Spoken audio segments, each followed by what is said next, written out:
ನಿನ್ನೆ ಸಿಎಂ ಸಿದ್ದರಾಮಯ್ಯ ಅವರು ತಮ್ಮ 16ನೇ ಬಜೆಟ್ನಲ್ಲಿ ಅಲ್ಪಸಂಖ್ಯಾತರಿಗೆ ಬಂಪರ್ ಅನ್ನ ಕೊಟ್ಟರು. ಈ ವಿಚಾರ ಬಿಜೆಪಿಯನ್ನ ವಿಪಕ್ಷಗಳನ್ನ ಕೆರಳಿಸಿದೆ. ರಾಜ್ಯದಲ್ಲಿ ಕಿಚ್ಚು ಹೊತ್ತಿಸ್ತಾ ಇದೆ ಸಿಎಂ ಮುಸ್ಲಿಂ ಮೀಸಲಾತಿಯ ಪಾಲಿಟಿಕ್ಸ್.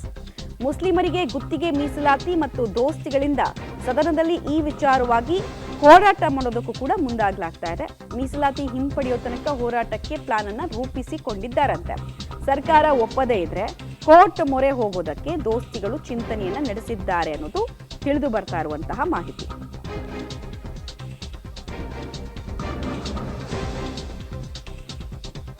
ನಿನ್ನೆ ನೋಡಿದ್ವಿ ನಾವು ಈ ಕಾಂಟ್ರಾಕ್ಟರ್ಸ್ಗೆ, ಗೌರ್ಮೆಂಟ್ ಕಾಂಟ್ರಾಕ್ಟರ್ಸ್ ಕೆಳಗೆ 2 ಕೋಟಿ ತನಕದ ಈ ಗುತ್ತಿಗೆ ಕೆಲಸ ಏನಿರುತ್ತೆ ಅದರಲ್ಲಿ ಈಗಾಗಲೇ ರಿಸರ್ವೇಷನ್ಸ್ ಇದಾವೆ. ಟೋಟಲ್ ಆಗಿ 43% ರಿಸರ್ವೇಷನ್ ಆಲ್ರೆಡಿ ಇದೆ. ಅದರಲ್ಲಿ ಮುಸ್ಲಿಮರನ್ನ ಕೂಡ ಸೇರಿಸಿರೋದು ವಿಪಕ್ಷಗಳ ಕಣ್ಣನ್ನ ಕೆಂಪಗಾಗಿಸಿದೆ. ವಿರೋಧ ಬಂದೇ ಬರುತ್ತೆ ಅನ್ನೋದು ಸಿದ್ದರಾಮಯ್ಯ ಅವರಿಗೂ ಕೂಡ ಗೊತ್ತಿತ್ತು. ಬಟ್ ತಮ್ಮ ವೋಟ್ ಬ್ಯಾಂಕ್ ಅನ್ನು ತಾವು ಗಟ್ಟಿಗೊಳಿಸಿಕೊಂಡಿದ್ದಾರೆ. ಇದರ ವಿಚಾರವಾಗಿ ವಿಪರೀತವಾಗಿ ಟ್ರಾಲ್ ಮಾಡೋ ಕೆಲಸ ಆಗ್ತದೆ. ಯಾವಾಗ ಮುಸ್ಲಿಂ ಮೀಸಲಾತಿ ವಿಚಾರವನ್ನ ಹೇಳಿದ್ರೋ ಆಗ್ಲೇನೆ ಬಿಜೆಪಿ ಕಾರ್ಯಕರ್ತರೆಲ್ಲ ಆಕ್ಟಿವ್ ಆಗಿ ಇದು ಮುಸ್ಲಿಮರಿಗೆ ಬಕೆಟ್ ಹಿಡಿಯೋ ಕೆಲಸವನ್ನು ಮಾಡ್ತಿದ್ದಾರೆ ಅಂತ ಹೇಳಿ ವಿಪರೀತವಾಗಿ ಟ್ರಾಲ್ ಮಾಡಿಬಿಟ್ಟಿದ್ದಾರೆ. ಸೊ ಇದನ್ನ ಸದನದಲ್ಲಿ ಕೂಡ ಹೋರಾಟ ಮಾಡೋದ್ರ ಮೂಲಕ ಸರ್ಕಾರಕ್ಕೆ ಬಿಸಿ ಮುಟ್ಟಿಸುವಂತಹ ಪ್ರಯತ್ನವನ್ನು ಮಾಡ್ತಾ ಇದ್ದಾರೆ. ಬಟ್ ಈ ಕಡೆ ಸರ್ಕಾರದಿಂದ ಒಂದು ಕೌಂಟರ್ ಇದೆ. ಅದಕ್ಕೆ ನೀವು ಲಾಸ್ಟ್ ಟೈಮ್ ಮೊನ್ನೆ ನಿರ್ಮಲಾ ಸೀತಾರಾಮನ್ ಅವರು ಬಜೆಟ್ ಮಂಡಿಸಬೇಕಾದ್ರೆ ಎಷ್ಟು ಸಲ ಬಿಹಾರದ ಜಪವನ್ನು ಮಾಡಿದ್ರಿ? ನಿಮ್ಮ ವೋಟ್ ಬ್ಯಾಂಕ್ ಅನ್ನು ನೀವು ಗಟ್ಟಿಗೊಳಿಸ್ಕೊಡ್ರಿ, ನಮ್ಮ ವೋಟ್ ಬ್ಯಾಂಕ್ ಅನ್ನು ನಾವು ಯಾಕೆ ಗಟ್ಟಿಗೊಳಿಸ್ಕೊಳ್ಬಾರ್ದು ಅನ್ನೋ ಕೌಂಟರ್ ಇದ್ರೆ ಅದಕ್ಕೆ ಏನು ಉತ್ತರ ಕೊಡುತ್ತೆ ಬಿಜೆಪಿ ಅನ್ನೋದನ್ನ ನೋಡ್ಬೇಕು ನಾವು, ಅಥವಾ JDS ಅನ್ನೋದನ್ನ ನೋಡ್ಬೇಕು ನಾವು. ಒಟ್ಟಿನಲ್ಲಿ ಈಗ ವಿಪಕ್ಷಗಳ ಮೀಸಲಾತಿ ಮಿಸೈಲ್ ಹೇಗಿದೆ ಅನ್ನೋದು ಡೀಟೇಲ್ಸ್ ಈಗ ಬಂತು ನೋಡಿ.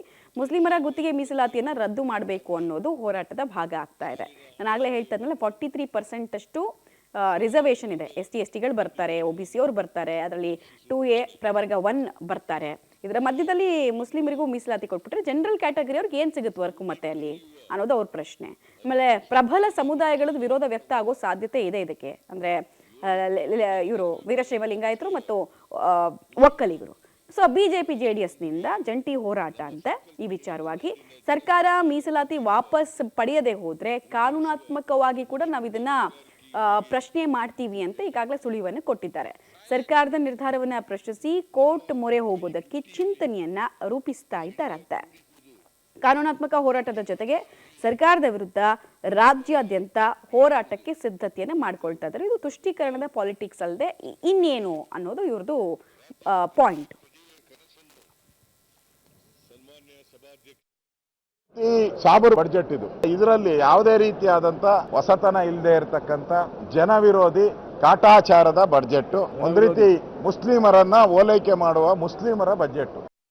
ಇದು ಜಮೀರ್ ಅಹ್ಮದ್ ಸಾಬರ್ ಬಜೆಟ್, ಪಾಕಿಸ್ತಾನ ಬಜೆಟ್. ಧರ್ಮಾಧಾರಿತ ಮೀಸಲಾತಿ ಕೊಡ್ಲಿಕ್ಕೆ ಇಡೀ ಮುಸ್ಲಿಂ ಅಥವಾ ಇಸ್ಲಾಂ ಹೆಸರಲ್ಲೇ ಕೊಡ್ಲಿಕ್ಕೆ ಯಾವುದೇ ರೀತಿಯ ಅವಕಾಶ ಇಲ್ಲ. ಅದನ್ನು ಚಾಲೆಂಜ್ ಮಾಡ್ತೀವಿ.